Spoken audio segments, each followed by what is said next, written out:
ଯୁକ୍ତ ଦୁଇ ଛାତ୍ରଙ୍କ ଝୁଲନ୍ତା ମୃତଦେହ ଉଦ୍ଧାର। କନ୍ଧମାଳ ତୁଳିପାଜୁ ନବୋଦୟ ବିଦ୍ୟାଳୟରେ ମିଳିଲା ମୃତଦେହ। ବିଦ୍ୟାଳୟ ହଷ୍ଟେଲର ଏକ ଫ୍ୟାନ୍ରୁ ଛାତ୍ରଙ୍କ ଝୁଲନ୍ତା ମୃତଦେହ ଉଦ୍ଧାର କରାଯାଇଛି। ମୃତ ଛାତ୍ରଙ୍କର ନାଁ ଗୋକୁଳ କହଁର। ସେ ନବୋଦୟ ବିଦ୍ୟାଳୟର ଯୁକ୍ତ ଦୁଇ ପ୍ରଥମ ବର୍ଷର ଛାତ୍ର ଥିଲେ। ଘର ଫିରିଙ୍ଗିଆ ବ୍ଲକ କୋୟରମାଣ୍ଡୁ ପଞ୍ଚାୟତର ତେତ୍ରିପାଲା ଗ୍ରାମରେ। ଛାତ୍ରଙ୍କୁ ଝୁଲନ୍ତା ଅବସ୍ଥାରେ ଦେଖି ବିଦ୍ୟାଳୟ କର୍ତ୍ତୃପକ୍ଷ ଛାତ୍ରଙ୍କର ପରିବାର ଲୋକଙ୍କୁ ଯୋଗାଯୋଗ କରିଥିଲେ। ପରେ ଫୁଲବାଣୀ ଜିଲ୍ଲା ମୁଖ୍ୟ ଚିକିତ୍ସାଳୟକୁ ଆଣିଥିଲେ। ଚିକିତ୍ସାଳୟରେ ଡାକ୍ତର ଛାତ୍ରଙ୍କୁ ମୃତ ଘୋଷଣା କରିଥିଲେ। ଘଟଣାରେ ପୋଲିସ ଗୋଟିଏ ଅପମୃତ୍ୟୁ ମାମଲା ରୁଜୁ କରି ଶବ ବ୍ୟବଚ୍ଛେଦ ପରେ ପରିବାର ଲୋକଙ୍କୁ ହସ୍ତାନ୍ତର କରିଥିଲେ। ପରିବାର ଲୋକ ଏବଂ ଗ୍ରାମବାସୀ ବିଦ୍ୟାଳୟ କର୍ତ୍ତୃପକ୍ଷଙ୍କୁ ଦାୟୀ କରିଛନ୍ତି। ପ୍ରିନ୍ସିପାଲଙ୍କର ଗିରଫ ଦାବିରେ ମୃତଦେହ ନେଇ କନ୍ଧମାଳ ଜିଲ୍ଲାପାଳଙ୍କର କାର୍ଯ୍ୟାଳୟକୁ ସେମାନେ ଯାଇଥିଲେ। ଆଲୋଚନାରେ ଜିଲ୍ଲାପାଳ ଘଟଣାର ନିରପେକ୍ଷ ତଦନ୍ତ ସହିତ ସରକାରୀ ନିୟମ ହିସାବରେ ମୃତ ଛାତ୍ରଙ୍କର ପରିବାରକୁ କ୍ଷତିପୂରଣ ଦିଆଯିବ ବୋଲି ପ୍ରତିଶ୍ରୁତି ଦେବା ପରେ ହିଁ ଗ୍ରାମବାସୀ ଫେରିଥିଲେ।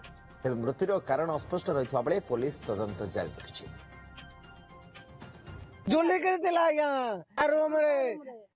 ଆସିକି ଡାକିଲା ବେଳକୁ କିଏ ତାର ଘର ଦ୍ୱାର କିଏ ନାହିଁ। ସେ ମୋବାଇଲ ଦେଖି ପାରିଲା, ମୋବାଇଲ ଦେଖୁଥିଲା ଦେଖିଲେ ଆଉ ମରିଗଲା। କେମିତି ଦେଖିଲେ ନାଇଁ ମୋର ପୁଅକୁ? କି କଥା କହିଲେ ସେଟା ଆଜ୍ଞା?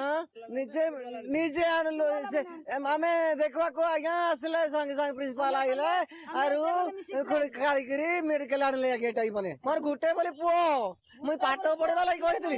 ଯଦି ତ ଭୁଲ କଲେ ମୋର ପୁଅ ଟିସି କାଢି ଦେଇଥାନ୍ତେ। ପ୍ଲସ ଟୁ ପଢୁଥିଲା। ତାର ସେମାନେ ମତେ ରିକ୍ୱେଷ୍ଟ କରିଛନ୍ତି ନିରପେକ୍ଷ ଭାବରେ ତଦନ୍ତ କରାଯାଉ। ତ ଆମେ ମଧ୍ୟ ତାଙ୍କୁ ଏଶ୍યોର କରୁଛୁ। ଏସପି ମଧ୍ୟ ଜାଣିଛନ୍ତି, ଏସଡିପିଓ ମଧ୍ୟ ଇନଭଲ୍ଭ ଅଛନ୍ତି।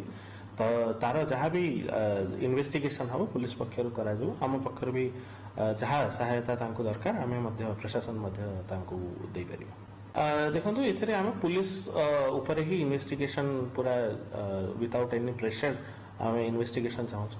ଯଦି ସେଇ ଇନଭେଷ୍ଟିଗେସନରେ କିଛି ତଦନ୍ତରେ କିଛି ବାହାରୁଛି ଆକ୍ସନ ନେବା ପାଇଁ ବି ଯଦି କିଛି ଆସୁଛି ତାହେଲେ ସେଇ ହିସାବରେ ଆକ୍ସନ ନିଆଯିବ।